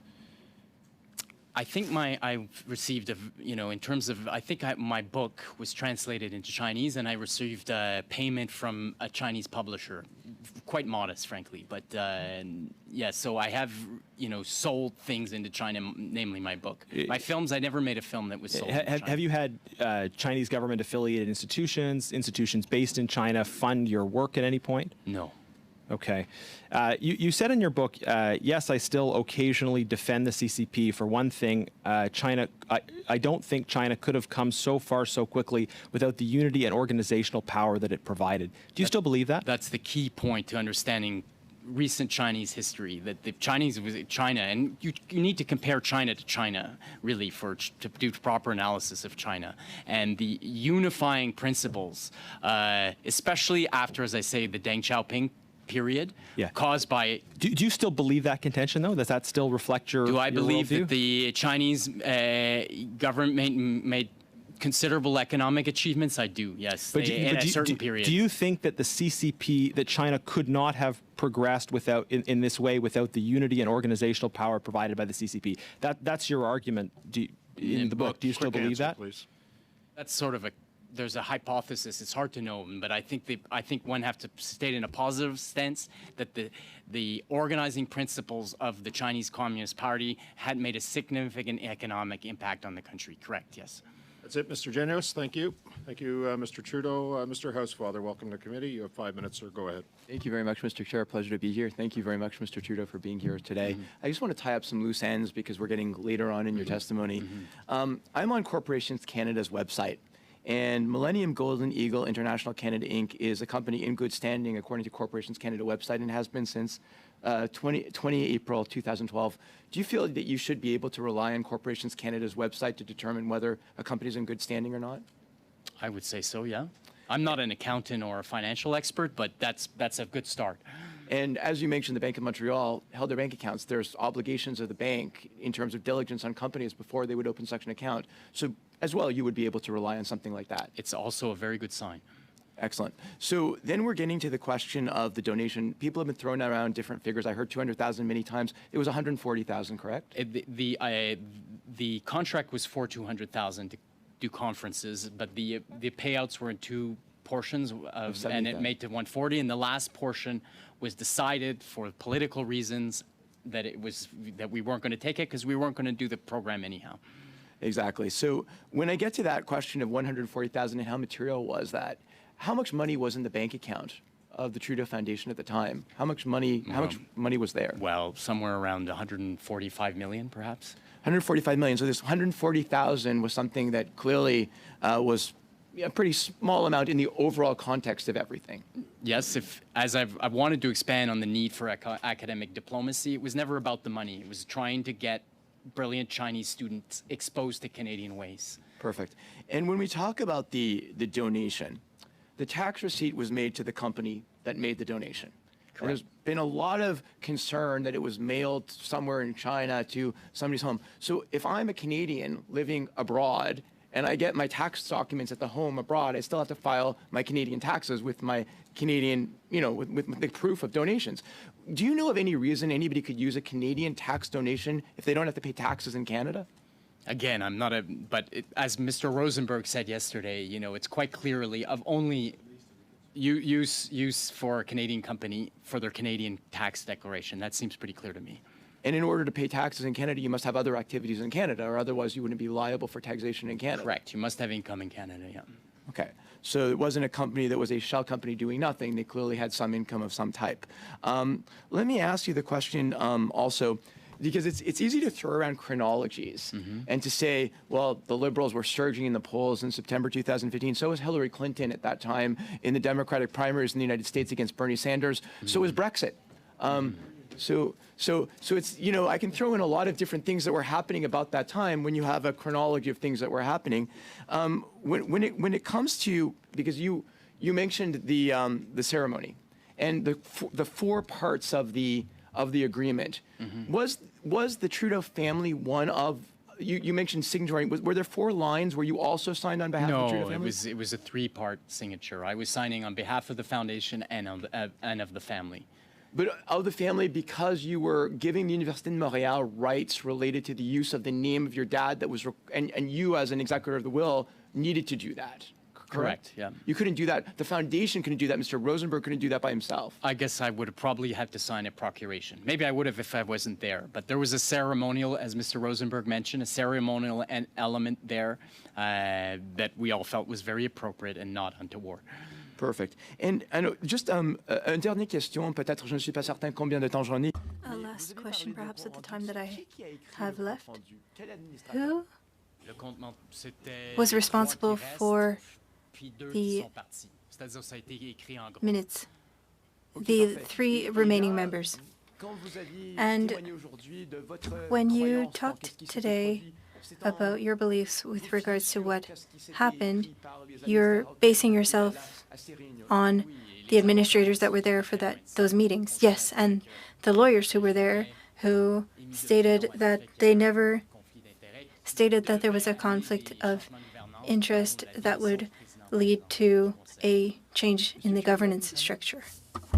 30 seconds. Can I just ask in my last question, Mr. Trudeau, is there any one of those 8 questions that you feel has not been cleared up enough and that you want to elaborate on? Briefly? I must admit, we've covered lots of different things. As I say, I will take up Mr. Green's offer to say if, the work continues and if there's further submissions that I have to make, I will. Thank you, Mr. Housefather, Mr. Trudeau. Monsieur Villemure, vous avez 2 minutes. Mr. Villemure, you have 2.5 minutes. Thank you, Mr. Chair. Again, 2.5 minutes. Mr. Trudeau, you have made representations on behalf of the foundation. Public, you mean? You've represented the foundation during meetings? Not often, but it has happened. Have you met Lagacan in Paris? No. Lagacan? Yes, in Ottawa, maybe 10 years ago, when he created his center. So no, he has no ties with the foundation. No. You know David Johnson? Yes. Since I was a child. He's a very knowledgeable man who is interested in a great many things, including China. What is your relationship with him? I met him when I was young. He was a friend of my father. We used to ski together, but he's a great Canadian. I know his daughters. He's a friend of the family. So you have a bit of a proximity with Mr. Johnson. Not recently, but in the past when I was younger, yes, we went skiing together. Earlier, you talked about an independent committee in order to shed a light on the situation, the governance structure, and the management crisis. Mr. Johnson often says that he is independent, but is it the same kind of independence or the same type of proximity? Apologies. You want me to comment on Mr. Johnson? You talked about an independent committee for verifying the diligence, but the criteria, well, the committee wanted to create the mandate for the investigators legally and to be independent. They can't be linked to that. Yes, and you'll see that in the brief from the meeting. Is Mr. Johnson independent as a rapporteur? You're asking me to give my opinion on government decisions, which I haven't followed. David Johnson, to me, is a Canadian who is beyond all doubt. He's very honorable, not only in title. I think that this country can trust him at all levels for any task. Thank you, Monsieur Villemure. Monsieur Trudeau. Mr. Green, you have 2.5 minutes, sir. Go ahead. Thank you. I'm going to follow along that line of questioning, and I put this to Mr. Rosenberg. You may have watched it. You had spoken about some of the tensions at the board about an independent audit. We're now in a time where there's allegations that the Chinese government has directly intimidated and threatened an MP. We're at a time when there's allegations in the 2019 and 2021 elections of there being interference. We are now at a time when these allegations, leaks, unverified, anonymous leaks from supposedly from CSIS, who knows where, are out against the foundation. And Mr. Johnson has been appointed to be a special rapporteur. It is our position, is my position as New Democrats, that there be an independent public inquiry into foreign interference. I'm to take it, sir, that you're here today in some regard to protect the family's legacy and the foundation. And I'm wondering if you would be open to, should there be a public inquiry, that the things that have transpired here be handed over to a public inquiry, much like the Rouleau Commission, which I think provided a really good framework, to perhaps take that forensic audit into the foundation to assure the public that at no time was the foundation used as a vehicle to influence the Prime Minister. Would you be open to that? Look, I'm not a decider at the foundation currently. I'm not on the board. So I'm asking you as somebody who's there as a member as I've said all of along, of the I family. think any efforts to at some point I am here today to say we're wasting our time on the notion of interference. I have seen no trace of it. But I don't think there was unfortunately, a that's not up for you to decide, Correct, sir. correct. And But- unfortunately, when it comes to things like interest and conflict of interest, pecuniary interest, you know, it's as much as the perception as it is the reality. And I'm going to take you at your word. I'm going to take you, you know, at your testimony here today that you have an interest in clearing the air about this. So I I'll want put to it defend you, the foundation for sure. and you know, in fairness to your family, I would imagine you would want to defend the legacy of your father, who's now been brought in to this really murky world. My father, I think his legacy is elsewhere than all of this, you know, in many ways. So I'm here because as I said, I think this is a great distraction for the important mission of the foundation. Okay. And So any would you be efforts open to an bring clarity independent- to it, I can only welcome, frankly, of all forms. I think, but I'm not a decider of these things. Sure. I know the board is launching an independent inquiry, as was the goal for these last weeks, which brought the squabble about that we're talking with. And I know the chair of the board asked the Auditor General to look at our affairs. So the opportunity, I frankly almost, I mean, I'm not a lawyer either, but the courts may be a place to deal with this as well. The courts are truly impartial. This is a political forum, we'll have to understand. Everyone here has an agenda. So it's not necessarily the best place to get at the truth, but Thank I you, want the truth to come out, for sure. Thank you, Mr. Green. Mr. Trudeau, we're still on the 5-minute round now. Back to it. Mr. Brock, you have the floor for 5 minutes, sir. Go ahead. Thank you, Chair. Mr. Trudeau, your claim that you have a fraternal relationship with your brother is not entirely accurate. You helped in your brother's nomination race in 2008, his leadership campaign in 2013. You were extremely important in that campaign. And before your brother left for China in 2016, he read your book. And 5 days after he returned from that trip, he showed up at a promotional event with you for your book. In those circumstances, would you agree with me that the two wealthy billionaire Chinese nationals with direct links to the communist regime influencing you was directly influencing the Prime Minister? No, I disagree with those qualifications entirely. I didn't play an important role in 2013. I wasn't involved in 2013. I helped my brother at the very beginning of 2012 when he had an embryonic team, and I helped in a very fraternal way. Thank you. Thank you, Mr. Trudeau. Thank you. Just want to confirm a number of points. I'm doing some cleanup here. You only signed one donation in the foundation's history, the now infamous $200,000 from the Beijing regime, correct? I think we've gone over this time and time again. I've So even told the committee why yes. we signed. That answer is why I yes. signed. Thank you, Mr. Trudeau. You didn't question the tax receipts being sent to ultimately China, did you? I explained that tax receipts being sent to China because the donor was a Chinese citizen raises no confusion or red flags at any level. In fact, you said that, and I quote your words here, that the Millennium Golden Eagle International was a legitimate business operating in Canada. But if you exercise your due diligence, which you claim that you did, and the board did, and your organization did, you would have realized that the corporate address for this multinational corporation was in the Montreal suburb of Dorval. Probably a 4,000 to 5,000 square foot mansion, a very large home with a pool and a basketball court. Were you aware of that? I would challenge your understanding of Were the you aware corporate of that, world yes of or no, Canada. sir? There's nothing. The corporate address of my film company is an Art Sir, Deco were you home aware on of Pine Avenue. were you aware of the I was facts made that I aware just of that, presented? and there's Thank nothing you. there. Were you further aware that the address that this company listed in Hong Kong, where the original receipt went to, actually doesn't exist? That a reporter from the Globe who actually attended Hong Kong went to the address trying to make some inquiries about the operators of this company. The person who answered the door had no idea. Were you aware of that, sir? No, I wasn't aware, but I know corporate addresses are fairly irrelevant, frankly, for the nature of ownership, for the nature Thank of you. taxes. Thank you. Everything is irrelevant. I get it.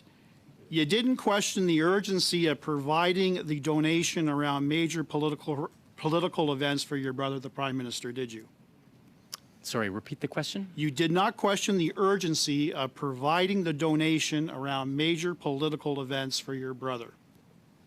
No, because there was an urgency long before my brother was in politics. You never questioned the intention of the wealthy billionaires linked directly to the communist regime who were highly interested in the scholarship of the Trudeau Foundation. You did not question that. They were not interested in a scholarship of the Trudeau Foundation. It became a condition for them to do their work at the Université de Montréal. You said you expressed some concerns about the Globe story. You talked about it being simply intelligence.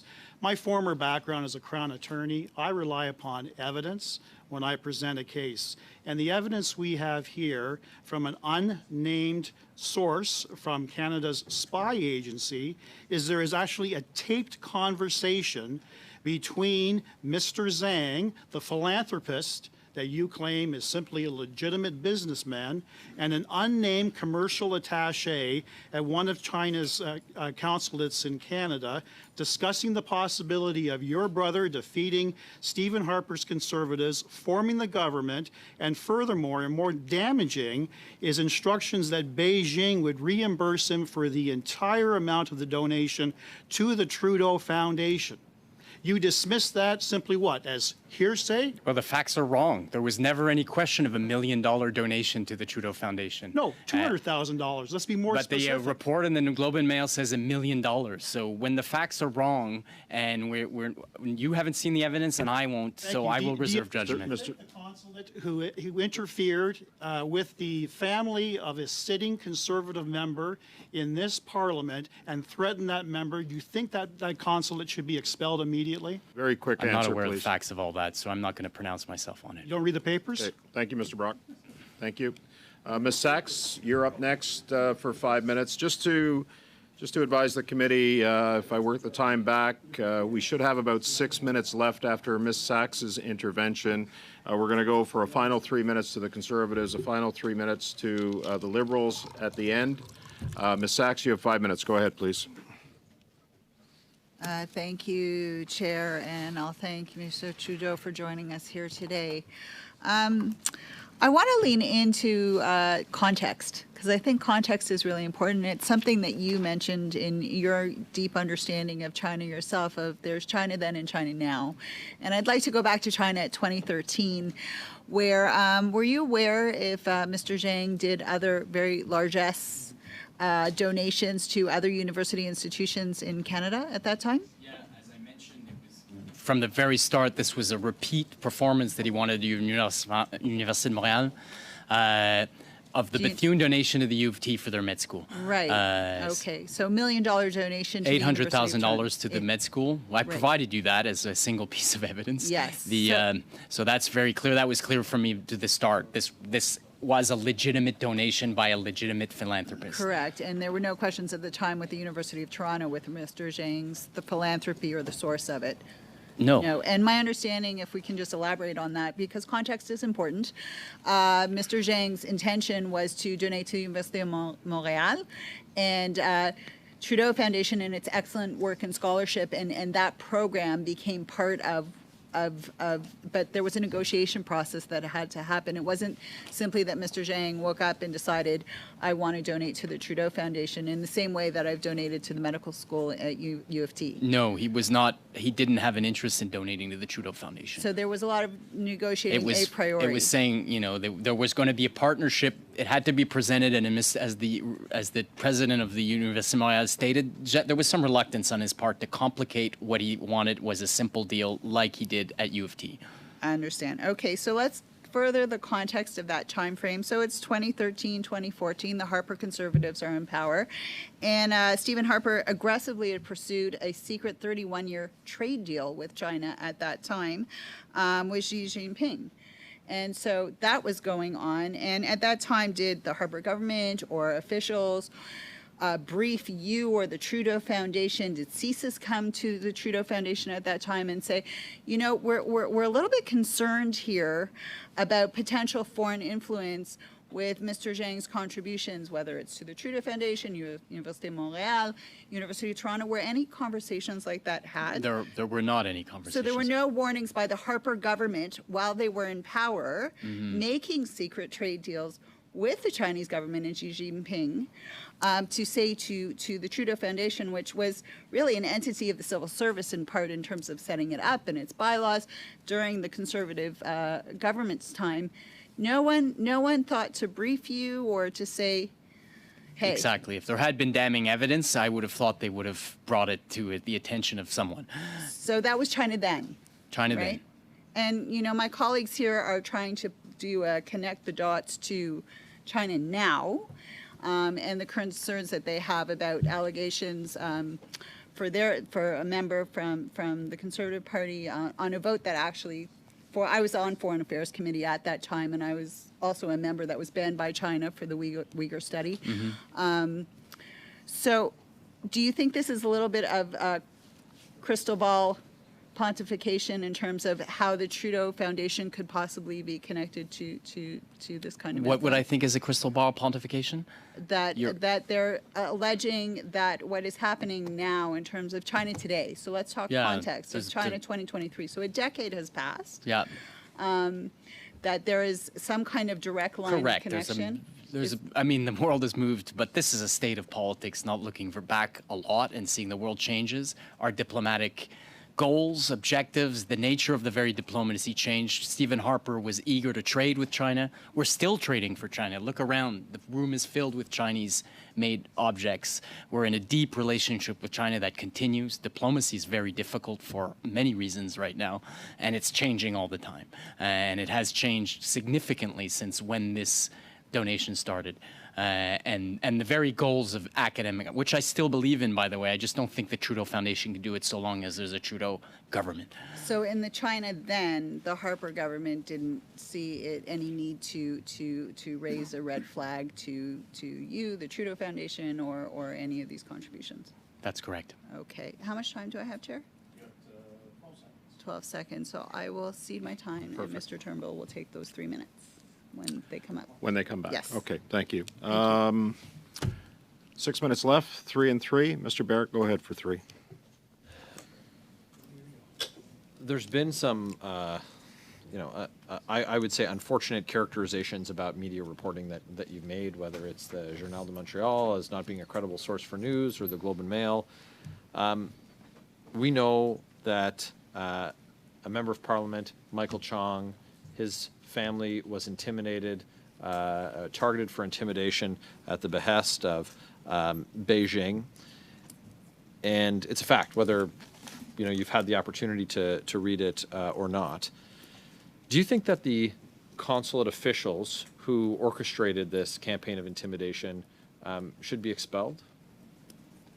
Look, I'd have to read the facts more carefully, and frankly, I'm not a public official, and I'm not even editorialized. I will grant you that there are the risks of China doing malign interference in this country grow by the day and should be taken very seriously. And I believe everyone in the committee does take it very seriously.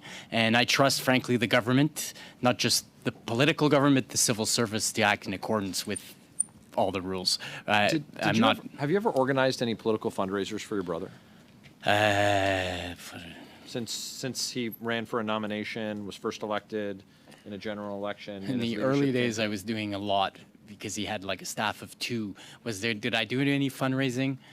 I hosted one at my house, yes. Maybe when he was deputy, I got some friends together and yes, I did do some. You were named an executor for your father's estate, that's correct? That's correct, yeah. And do the assets include book rights, royalties through a numbered company, is that correct? In some manner, there are book rights, yes. Do you have control over the numbered company? I do have control, yes. Well, control, I'm the president of it. Okay. Did you or Justin Trudeau, do you have, you're the president, who has the, what are the interests there? Like, what's the breakdown between you and your brother? My father, because he worked at a law firm for the last 20 years of his life, was surrounded by fiscalists, and there were a lot of companies, and over the years we've slowly wound them down. There's one left, which includes some real estate holdings, book rights, and it's barely operational, but it does continue to exist. Point of order, yes. Chair. This is private, probably, I guess. Point of order, Ms. Sachs. I don't see how private company is relevant to this testimony. We'll stick around and find out, Ms. Sachs, and I'll keep questioning the witness, and you can try and interrupt, I suppose. So we went through this yesterday. Unless there's something... Pardon me? Unless there's something procedural... Your interruption is not helpful, Ryan.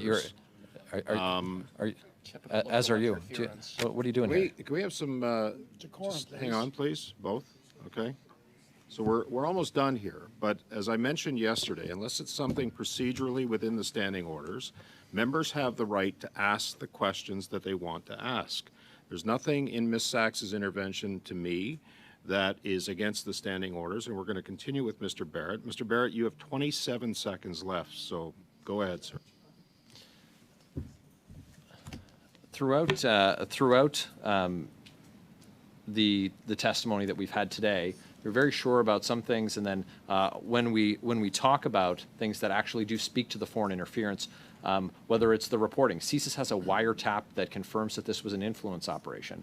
That's something that you say you don't know anything about. The Hong Kong address of these donors that matches that of the Chinese Cultural Industrial Association, that's something that you don't know anything about. And you say that the redemption for these folks is that they have a bank account. Well, drug dealers have bank accounts, sir, and that doesn't mean that they're running reputable businesses. Mr. Barrett, your time is done. I'm going to give you a second to address that if you like, Mr. Trudeau. There's a lot of innuendo and misinterpretation. Okay, I don't think I need to address it. Okay, Mr. Turnbull, final 3 minutes is yours. Go ahead, sir. Thanks, Chair. And thanks, Mr. Trudeau, for being here. I've listened intently to your testimony today. I wanted to take a little bit of a different approach because I have a personal connection with the Trudeau Foundation through my very best friend growing up. He was a Métis Cree individual that experienced intergenerational trauma, struggled with addictions, went through a cycle of homelessness, committed petty theft and crimes, eventually went to jail, hit rock bottom, and eventually got into a rehab program and sort of started turning his life around. He went back to school, he earned a BA, master's degree, and now a PhD, and he also became a best-selling author of a book called From the Ashes. He was significantly helped by the Trudeau Foundation. He's a Trudeau scholar. His name's Jesse Thistle, and he said, once I won the Trudeau Scholarship, I went, oh, my life is going to change now. So I want to ask you, I think it's important that the charitable work of this foundation continue because it does deep, meaningful, and impactful work, and always has. So what do you see as the path forward? The governance crisis, the management crisis is over. Our inquiry is launched. There's a inquiry into the staff turnover, which is, we knew there was some, but there was serious management issues under our former president. That needs to be done, and these are all distractions from the work like Jesse Thistle has done, which I know well. These are extraordinary people. Ask anyone who's dealt with them. They're, as I say, they make us proud to be Canadian, and I know they're focused. You don't get a Trudeau Foundation scholarship when you don't have terrific dedication and discipline. But nonetheless, the very notion that the scholarship that they are so proud to receive has been impugned unfairly is why I'm here today. And I encourage them, keep their heads up, do the work. It is the work of reason, and the work of reason is the work of the Just Society. That I think we can all get behind here, regardless of what party we're from or whatever, that intellectual work in this country is the best of our country. Well, I couldn't agree with you more on that, and I think it is a gross injustice that we're dragging the Trudeau Foundation through the mud for partisan gain, and that's a shame. But thank you for being here today, and I hope that the foundation continues its work. Thank you, Mr. Turnbull. That concludes today's testimony. Mr. Trudeau, on behalf of the committee and on behalf of Canadians, I want to thank you for coming today. I also want to thank our clerk for putting all of this together, our analysts as well, and our technicians.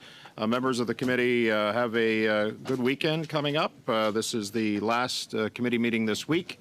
The meeting is now adjourned.